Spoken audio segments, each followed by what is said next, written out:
রোদ ছবিটা একটা সম্পর্কের গল্প এবং এটা আমার মায়ের কাছ থেকে শোনা গল্প। আর এটা একটা লম্বা জার্নিও, এখানে সবাই আছে। আমি একটু পরিচয় করে দিতে চাই। শোয়েব আমাদের এই ছবির সাউন্ড এবং মিউজিক, তারপরে নসিব আছে আর্টে, আমাদের আর্ট ডিরেক্টর, তারপরে আমাদের নোবেল ভাই আছেন, কিংবা জয়ার, কিংবা আমরা সবাই। এটা আসলে একটা লম্বা জার্নি, যে এই জার্নির ভিতরে আমরা একটা মায়ার গল্প বলতে চেয়েছিলাম। এই মায়াটা সেটা মিউজিকে হোক, এই মায়াটা সেটা আর্টে হোক, সো কিংবা সিনেমাটোগ্রাফিতে হোক। এই গল্পটা যখন আমরা তৈরি করছিলাম তখন আমরা এটা ফিলোসফিক্যালি বিশ্বাস করছি যে এটা শুধু গল্প হয়ে উঠলে হবে না, এটা আসলে অনুভূতি হয়ে উঠতে হবে। সেই অনুভূতিটা প্রত্যেকটা জায়গায় হতে হবে। সেটা ওই বাড়ি বানানোর মধ্যে হতে হবে, সেটা মিউজিকের ভিতরে হতে হবে, সেটা ওই সাউন্ডের মধ্যে হতে হবে, সেটা কথার ভিতর দিয়ে হতে হবে। তো এইটাই আমাদের চাওয়া ছিল। এখন কতটুকু হয়েছে সেটা আসলে আমি নির্মাতা হিসেবে এটা আমি বলাটা আমার জন্য ডিফিকাল্ট। সো যারা দেখলেন, তারা প্রশংসা করলেন, তারা নানা ধরনের রিয়াকশন দিলেন, এটা আমার জন্য অনেক আনন্দের। এবং সত্যি কথা আমাদের পুরো টিমের জন্য এটা আনন্দের। এবং সেটা ভালো লাগা প্রকাশ করা যায় না। ভালো লাগার তো আলাদা কোনো ভাষা নাই। সো ভালো লাগা তো তৈরি হচ্ছে। আমরা তাৎক্ষণিকভাবে কোনো একটা সিনেমাকে বিবেচনা করতে পারি না, কারণ আমরা যে গল্পটা বলছি সেটা আমাদের সিনেমা দেখার যেই জার্নি, সেটার মধ্যে এক ধরনের অভ্যস্ততা আছে। আমরা রোজ যখন করি তখন আমরা সেই অভ্যস্তা থেকে ভেঙেই করতে চেয়েছিলাম। কিংবা আমি যখন হাওয়া করেছিলাম তখনও 2019 সালে হাওয়া যখন আমি শুরু করি, তখন ওই সময়কে আমরা চ্যালেঞ্জ করে ছবিটা বানিয়েছিলাম। যে তখনকার সময় যেভাবে গল্প বলা হচ্ছিল, আমি আসলে সেটাকে ভাঙতেই চেয়েছিলাম। কিংবা আমি আমার গল্পটা স্পষ্ট করে বলতে চেয়েছিলাম। আমি ওইখানে কোনো রকম কিছু করতে চাইনি যেটা আসলে কমার্শিয়াল জায়গা থেকে কিংবা অন্য কোনো জায়গা থেকে আমি চিন্তা করি। রোধ করার সময় আমি এটা বিশ্বাস করি, আমি হাওয়ার কোনো প্রেশার আমি নিইনি।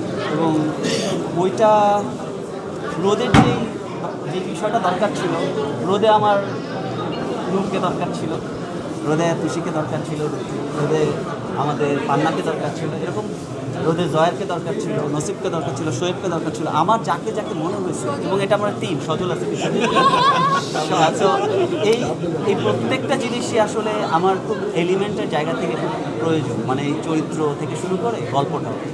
সো এইটা আমার কাছে মনে হয় মানুষ দেখতে দেখতে থাকবে। এবং আমি ফিল করি যে এটা নীরবতার গল্প, এটা অনুভূতি গল্প। হয়তোবা এটা মানুষের কাছে হয়তো একটু আস্তে আস্তে পৌঁছাবে। আর সেটাই রোদ অনেক তাড়াহুড়ার গল্প, রোদ নীরবতার গল্প।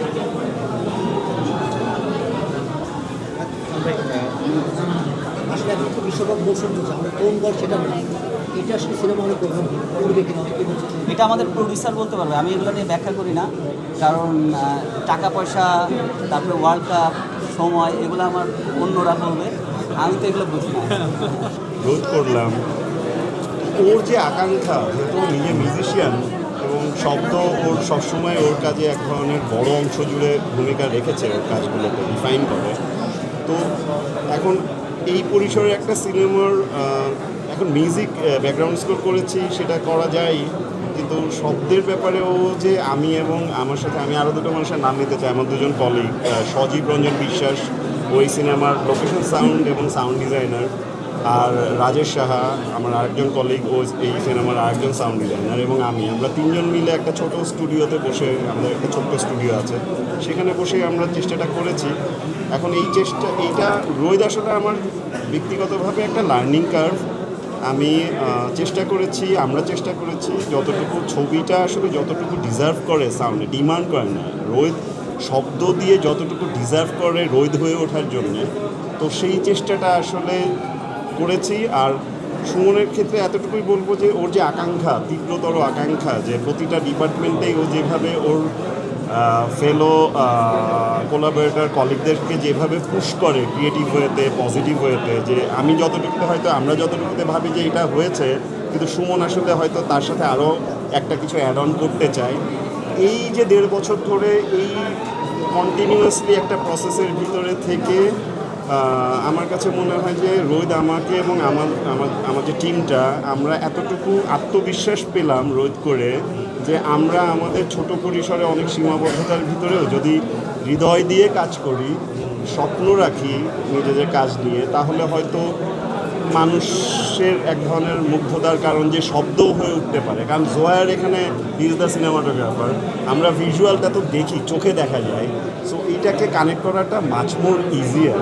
কিন্তু একটা শব্দ কীভাবে কাজ করতে পারে একটা ছবিতে, একটা ক্যারেক্টারের মনস্তত্ত্বকে কীভাবে শব্দ দিয়ে রিপ্রেজেন্ট করা যায়, তো সেই চেষ্টাটা আমাদের এখানকার খুব বেশি ছবিতে করার সুযোগ হয় না।